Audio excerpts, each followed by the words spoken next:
Clarity has really spent a lot of time getting to know the behavioral principles and behavioral economics associated with typically,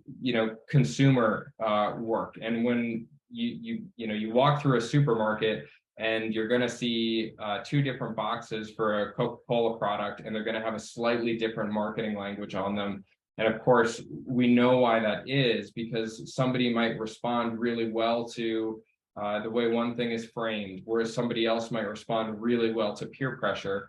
Those are the kinds of things that if we're not including those in our language to members,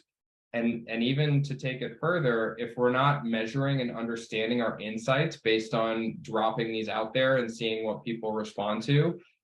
we've really got a lot of value left to gain. And we've run some of these experiments, whether they're on just address sheets or whether it's a full-blown ID card kit, where we're going to put up an example that has effectively the same language, but is using authority, like this one right in the middle, and then an alternative version where we're using some peer pressure. And we can look at the actual difference that we're seeing based on if we sent those out to a population, which one better performs. So the exact same principles that we're taking in terms of behavioral economics and behavioral science, it's going to apply to a member no matter how they read the message. But including it is important because it gives us an edge up on making sure that we're more resonant with those members, which we know over time as the long-term goal of reduced attrition and greater engagement.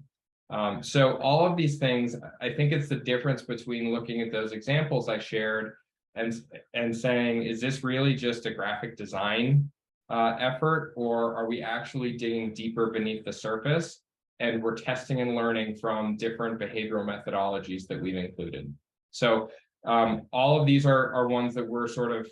getting pretty fluent in, including them and